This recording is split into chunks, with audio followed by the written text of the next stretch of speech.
விஷ்ணு குருதேவோ மகேஸ்வரக குருசாஷாத் பரபிரம்மா தஸ்மை ஸ்ரீ குரவே நமக. குரு வாழ்க, குருவே துணை, குரு அடி போற்றி. என்றும் குருவழியில்.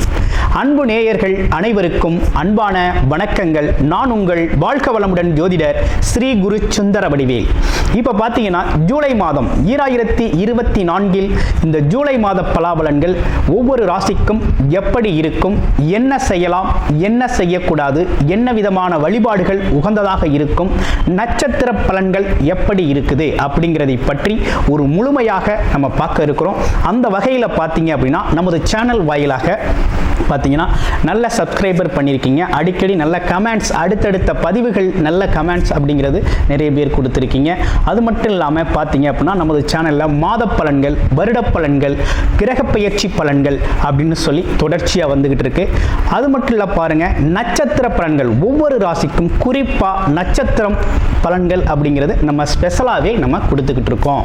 அப்போ முழுமையாக நம்ம இந்த வீடியோவை தொடர்ச்சியாக பார்க்கையில் இந்த மாதத்திற்கான விஷயங்கள் எப்படி இருக்கு, நம்மளுடைய ராசிக்கு எந்தெந்த விஷயத்தில் எந்த அளவுக்கு கவனம் எடுத்துக்கலாம் அப்படிங்கிறதை பற்றி ஒரு முழுமையான விழிப்புணர்வு அப்படிங்கிறத நீங்கள் தாராளமாக இழுத்துக்கொள்ள முடியும்.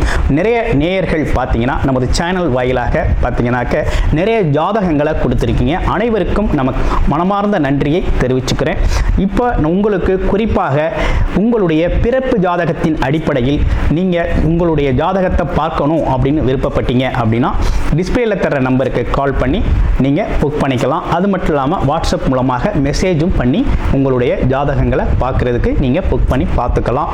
திருமணம் மற்றும் சுப விசேஷங்கள், கடன் பிரச்சனைகள், அது மட்டும் இல்லைங்க, உங்கள் வாழ்க்கையில் நடக்கக்கூடிய அனைத்து விஷயங்களுக்கான ஒரு முழுமையான ஒரு உங்களுடைய ஜாதக தொடர்பான அனைத்து விஷயங்களையும் முழுமையாக நீங்கள் தெரிந்து கொள்ள முடியும். இப்போ நமது முழுமையாக உங்களுடைய ஒவ்வொரு ராசிக்கும் எப்படி இருக்கு இந்த ஜூலை மாதம் அப்படிங்கிறத விரிவாக தெளிவாக நம்ம நட்சத்திர பலன்களோட பார்க்கலாம். இப்போ உங்கள் ராசிக்கு எப்படி இருக்கு அப்படிங்கிறத பார்ப்போம். துணிச்சல், தன்னம்பிக்கை, அது மட்டும் இல்லாமல் எதிர்த்து கொண்ட செயலில் தீவிரமாக அதி தீவிரமாக அந்த வேலையை முடிக்கணும் அப்படிங்கிற ஒரு அமைப்பு அப்படிங்கிறது, வேகமான செயல்பாடு கொண்ட ஒரு அமைப்பு, எப்பேற்பட்ட எதிர்ப்பையும் தவிடுபொடியாக கூடிய ஒரு அமைப்பு அப்படிங்கிறது மேசராசிக்கே உண்டான ஒரு அமைப்பு. ஆனால் இருந்தாலும் மேசராசிக்கு இந்த ஜூலை மாதம் அப்படிங்கிறது ரொம்ப கவனமாக இருக்கக்கூடிய மாதமாக இருக்குது. என்ன இவ்வளவு நாளா இப்படி அந்த அளவுக்கு நல்லா இருக்கும் அப்படி இப்படின்னு நிறைய பேர் சொல்றாங்களே அப்படிங்கிறது மாதிரி உங்களுக்கு ஒரு எண்ணம் கூட மனதில் தோணலாம். என்ன காரணம் அப்படின்னா, கிட்டத்தட்ட 4 மாதங்களா நீசகதியில் இருந்த செவ்வாய் பகவான் இப்போ என்ன ஆயிட்டாரு அப்படின்னா மனக்காரகன், பூர்வ புண்ணியம் அப்படின்னு சொல்லக்கூடிய இடத்துல 5ஆம் இடத்துல போய் அமரக்கூடிய இந்த காலகட்டத்தில் பாம்பு கிரகம்னு சொல்லக்கூடிய கேதுவோட போய் அமர்றாரு. அப்ப கேதுவோட அமர்றார் பாம்பு கிரகம் ராகு கேது. கேதுவை போல் கெடுப்பார் இல்லை, ராகுவை போய் கொடுப்பார் இல்லை அப்படின்னு சொல்லக்கூடிய இந்த அமைப்புக்கு ஏற்றார் போல கேது பகவான் உங்கள் மனம் சார்ந்த தடுமாற்றத்தை உருவாக்குவார். மனம் சார்ந்த தடுமாற்றத்தை உருவாக்குவார். அப்ப குறிப்பாக எந்த முடிவுகள் எடுக்கணும் அப்படின்னாலும் ஆலோசனை பெற்று எடுக்கணும். குறிப்பாக வேலை, தொழில், வருமானம், வியாபாரம் சம்பந்தப்பட்ட விஷயத்தில் பார்த்தீங்கன்னா ஒரு தடவைக்கு 2 தடவை உங்களுடைய வெல்விஷர் அப்படின்னு சொல்லக்கூடியவங்கள்ட்ட ஆலோசனை பெற்று செய்கிறது அப்படிங்கிறது நல்லது. மனக்குழப்பத்தில் எந்த ஒரு முடிவையும் எடுக்கக்கூடிய அமைப்பு இப்போ வருது. இன்னொரு பக்கம் உங்களுக்கு 7.5 சனி அப்படிங்கிறது ஸ்டார்ட் ஆயிடுச்சு. தொழில்காரகன் சொல்லக்கூடிய சனி பகவான் 12ஆம் இடத்தில் வந்து அமர்ந்திருக்கிறார், விரயஸ்தானத்தில் அமர்ந்திருக்கிறார். அப்ப தொழில் விரயம், வியாபாரம் சார்ந்த விரயங்களுக்கு உங்களை தேடி வரக்கூடிய அமைப்பு அப்படிங்கிறது இருக்குது. உங்களுடைய இந்த குழப்பத்தை பயன்படுத்திக்கக்கூடிய காலகட்டம் அப்படிங்கிறது இந்த காலகட்டம் அப்படிங்கிறது பயங்கரமாக இருக்குது. அப்போ என்ன பண்ணணும் அப்படின்னா மேசராசியை பொறுத்த வகையில் வேலை, தொழில், வருமானம் சம்பந்தப்பட்ட விஷயத்தில் இருக்கிறவங்க அப்படின்னா செய்கிற வேலையை அப்படியே செஞ்சுக்கிட்டு இருக்கிறது ரொம்ப நல்லதுங்க. என்ன சுவாமிகள் இப்படி சொல்கிறாங்க அப்படின்னு சொல்லி நீங்கள் போட்டு குழப்பிக்க வேணாம், கன்ஃபியூஸ் பண்ணிக்க வேண்டாம். ஏன்னா சூழ்நிலை அமைப்புகள் அப்படி இருக்குது. ஏன்னா ஏற்கனவே நம்ம பார்த்துக்கிட்டு இருக்க ஒரு தொழில், வேலை, வியாபாரம் சார்ந்த அமைப்புகளை அப்படியே நம்ம கண்டினியூ பண்ணுறது நல்லது. நமக்கு இடையூறான மனசிற்கு பார்த்தீங்கன்னா சிரமத்தை தரக்கூடிய, கோபத்தை உருவாக்கக்கூடிய அல்லது மனஸ்தாபங்களை உருவாக்கக்கூடிய அமைப்பு அப்படிங்கிறது கூட வேலை பார்க்குற நண்பர்களால், உறவுகளால் ஏற்படக்கூடிய ஒரு அமைப்பு அப்படிங்கிறதும் உருவாகுது. அப்போ பூர்வ புண்ணியம் அப்படிங்கிற இடத்துல, மனம் அப்படிங்கிற ஒரு இடத்துல நமக்கு குழப்பம் அப்படிங்கிறது பல்வேறு வகையில் வரக்கூடிய ஒரு அமைப்பு அப்படிங்கிறது உருவாகுது. குழந்தைகள் சம்மந்தப்பட்டு வருது, வேலை தொழில் சம்மந்தப்பட்டு வருது, தாத்தா பாட்டி உறவுகள், அப்பா அம்மா உறவுகள் சார்ந்த அமைப்புகளில் வருது.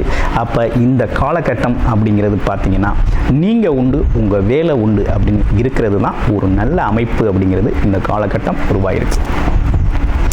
ஏன் அப்படி சொல்கிறோம் அப்படின்னா, 5 குடையவன் சொல்லக்கூடிய சூரிய பகவானும் பார்த்தீங்கன்னா தைரியம், வீரியம் அப்படிங்கிற இடத்துல இருக்கிறார். அசால்ட்டாக ஒரு தைரியமாக என்ன தான் பார்த்துடலாம் அப்படிங்கிற மாதிரி போவீங்க. ஆனால் அங்கே பார்த்தீங்கன்னாக்க சில நேரத்தில் ஒரு தடுமாற்றத்தை உருவாக்கிறோம். உங்களுக்கு உங்களுடைய பிறப்பு ஜாதகத்தில் நல்ல தசாபுத்தி அமைப்பு இருக்குது அப்படின்னா மட்டும் நீங்கள் இந்த காலகட்டத்தை பயன்படுத்துங்க, நல்ல விதமாக பயன்படுத்துங்க. வேலை தொழில் வியாபாரத்துக்கு ஒரு புது முதலீடு செய்வது, புது தொழில் தொடங்குறது, ஆமாம் தொழில் சார்ந்த அமைப்புகளில் அடுத்த கட்டத்துக்கு மூவ் ஆகிறது அப்படிங்கிற ஒரு விஷயத்தை செய்யலாம். மற்றபடி உங்களுடைய பிறப்பு ஜாதகம் அப்படிங்கிறது சப்போர்ட் இல்லை அப்படின்னா இந்த காலகட்டத்தை தவிர்த்துக்கிறது அப்படிங்கிறது ரொம்ப ரொம்ப நல்லது. கவனம் எடுத்துக்கங்க. இரண்டாவதாக உடல் ஆரோக்கியத்தில் கூடுதல் கவனம் எடுத்துக்கங்க. உடல் ஆரோக்கியம் அப்படிங்கிறது கூடுதல் கவனம். அதுவும் பார்த்தீங்கன்னா 30 வயதுக்கு மேற்பட்டவர்களுக்கெல்லாம் பார்த்தீங்கன்னாக்க தொழில் சார்ந்த அமைப்புகள் அப்படிங்கிற விஷயத்தில் அதீத ஆர்வத்தை கொடுக்கக்கூடிய காலகட்டம் இந்த காலகட்டம். ஆமாம், அதை செய்யலாம், இதை செய்யலாம், அப்படி செய்யலாம், இப்படி செய்யலாம் அப்படின்னு சொல்லி பார்த்தீங்கன்னா கூட இருக்க நண்பர்கள், உறவுகள் மூலமாக அதீத ஆசைகளை உருவாக்கி கொண்டு போய் உங்களுக்கு பார்த்தீங்கன்னா ஒரு பெரிய வீழ்ச்சியை கொடுக்கக்கூடிய ஒரு அமைப்பு அப்படிங்கிறது, உங்களை ஒரு குழப்பமான மனநிலையை சிந்திக்க விடாமல் குழப்பமான ஒரு சூழ்நிலையை உருவாக்கி அதிலேருந்து ஆதாயம் பார்க்கக்கூடிய ஒரு அமைப்பு அப்படிங்கிறது மேச ராசிக்கு ஏற்பட்டிருக்கக்கூடிய மிகப்பெரிய சிக்கல். கவனம் எடுத்துக்கங்க. ஆமாம், செவ்வாய் கேது இணைவு அப்படிங்கிறது ஒரு குழப்பமான சூழ்நிலை, மனத்தடுமாற்றத்தை கொடுக்கும். இது பல்வேறு விதத்தில் பாதிக்கும். இதே சேம் காலகட்டத்தில் உங்களுக்கு பார்த்தீங்கன்னாக்க சனி பகவானும் 12ஆம் இடத்துல, தொழில்காரகன் 12ஆம் இடத்துல இருக்கிறதுனால வேலை தொழில் வியாபாரம் சார்ந்த துறைகளில் கூடுதல் கவனம் இருக்கிறபடி மெயின்டைன் பண்ணிக்கிட்டு வாங்க, பெஸ்ட்டாக இருக்கும். புதுசாக செய்யணும்னா உங்களோட பிறப்பு ஜாதகத்தை பார்த்துக்கங்க. அது இல்லாமல் தொழில் அனுபவம் மிக்கவர்களோட ஆலோசனை பெற்று செய்யக்கூடிய ஒரு நல்ல அமைப்பு. நிறைய பேர் கேட்குற கேள்வி, புதுசாக வேலை கிடைக்குமா அப்படின்னா முயற்சி செய்யுங்க. வேலை அப்படிங்கிறதுல ஒரு கான்ஃபிடென்ட்டாக முயற்சி செய்ய, கண்டிப்பாக வேலை உறுதியாக உண்டு. அடுத்து பெண்மணிகள், குடும்ப பெண்மணிகளுக்கெல்லாம் எப்படி இருக்குது அப்படின்னா, குடும்ப பெண்மணிகளை பொறுத்த வகையில் இந்த காலகட்டத்தில் அவங்களுக்கு நல்ல விஷயங்கள் நிறைய நடக்கக்கூடிய காலகட்டமாக இருக்குது. மேச ராசி குடும்ப பெண்மணிகளுக்கு நினைச்சதை செய்யக்கூடிய ஒரு காலகட்டம். பேசக்கூடிய பேச்சுக்கு நல்ல மரியாதை. அதே நேரத்தில் கொஞ்சம் பார்த்தீங்கன்னாக்க குடும்ப உறவுகளில் விழாக்களில் கலந்து கொள்ளக்கூடிய ஒரு அமைப்பு அப்படிங்கிறது நல்லா இருக்குது. பொருள் வருமானம் சார்ந்த விஷயங்கள், மனதிற்கு மகிழ்ச்சி தரக்கூடிய விஷயங்கள் நடக்கக்கூடிய ஒரு நல்ல காலகட்டம் அப்படிங்கிறது குடும்ப பெண்மணிகளுக்கு உருவாயிருக்கு. படிக்கிற குழந்தைகள் அப்படிங்கிறது படிப்பு சார்ந்த விஷயத்தில் கூடுதல் கவனம் எடுத்துக்கங்க. வழிபாடு அப்படின்னா விநாயகர், ஆஞ்சநேயர் வழிபாடுகளை தொடர்ச்சியாக செஞ்சுக்கங்க. அடுத்து பாருங்கள், உங்களுடைய ராசியில் இருக்கக்கூடிய நட்சத்திரம் அப்படின்னு சொல்லக்கூடிய அஸ்வினி நட்சத்திரம் எப்படி இருக்குது? அஸ்வினி நட்சத்திரத்தை பொறுத்த வகையில் பலராலும் விரும்பக்கூடியவர்களாக இருக்கக்கூடியவர்கள் நீங்கள். அது மட்டும் இல்லாமல் நினைத்த காரியத்தை கைகூடும் வரை முயற்சி எடுத்து செய்யக்கூடிய ஒரு அமைப்பு அப்படிங்கிறது உங்களுக்கே விண்டான ஒரு அமைப்பு. கடுமையான உழைப்பாளி, கடுமையான சிந்தனையாளர் அப்படின்னு சொல்லக்கூடிய ஒரு அமைப்பு அப்படிங்கிறது உங்களுக்கு உண்டு. அப்பப்போ சிறு சிறு நோய் தொற்றுகளுக்கு அப்பப்போ ஆட்படுவீங்க. காய்ச்சல் வர்றது, தலைவலி வர்றது, சின்ன சின்ன இடையூறுகள், உடல் சார்ந்த இடையூறுகளுக்கு அகப்படக்கூடிய ஒரு அமைப்பு அப்படிங்கிறது வரக்கூடிய ஒரு அமைப்பு அப்படிங்கிறது உண்டு.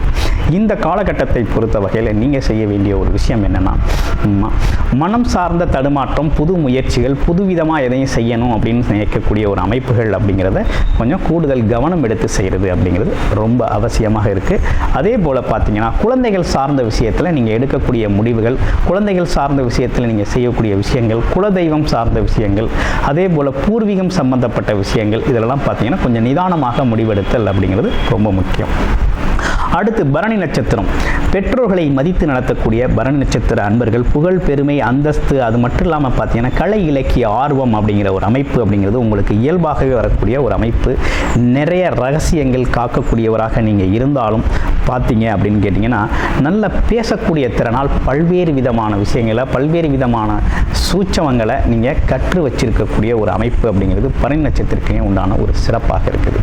அப்போ பரணி நட்சத்திரம் அப்படிங்கிறது எப்படின்னா தரணி ஆளும் அப்படின்னு சொல்லக்கூடிய இந்த காலகட்டத்தில் சுக்கிரன் அப்படிங்கிறது பார்த்தீங்கன்னா ராசிக்கு 2ஆம் இடத்துல பார்த்தீங்கன்னா ஆட்சி பலம் பெற்று இருக்கிறதுனால உங்களுக்கு இந்த காலகட்டம் அப்படிங்கிறது ரொம்ப சிறப்பாகவே இருக்கக்கூடிய காலகட்டம். குடும்பத்தில் மகிழ்ச்சி, குடும்பம் சார்ந்த விஷயங்கள், வருமானம் சம்பந்தப்பட்ட விஷயங்கள், அது மட்டும் இல்லாமல் உங்களுடைய பேச்சுத்திறன் சம்பந்தப்பட்ட கலை இலக்கிய தொழில், இந்த மாதிரி பார்த்தீங்கன்னா சோசியல் மீடியா துறையில் இருக்கக்கூடிய அனைவருக்குமே ரொம்ப சிறப்பை தரக்கூடிய வகையில் அமைஞ்சிருக்கு. அடுத்து கார்த்திகை நட்சத்திரம் பார்த்தீங்கன்னா பல்வேறு சாஸ்திர ஞானங்கள் பெறக்கூடிய ஒரு அமைப்பு. அது மட்டும் இல்லாமல் நல்ல கல்வித்திறன், நிலைத்த ஒரு தன்மை, எதுலேயும் பார்த்தீங்கன்னாக்க நிர்வாக அமைப்புகள் அப்படிங்கிறதுல ரொம்ப தெளிவாக முடிவெடுத்து செய்யக்கூடிய ஒரு அமைப்பு அப்படிங்கிறது கார்த்திகை நட்சத்திரத்துக்கே உண்டான ஒரு சிறப்பாக இருக்குது.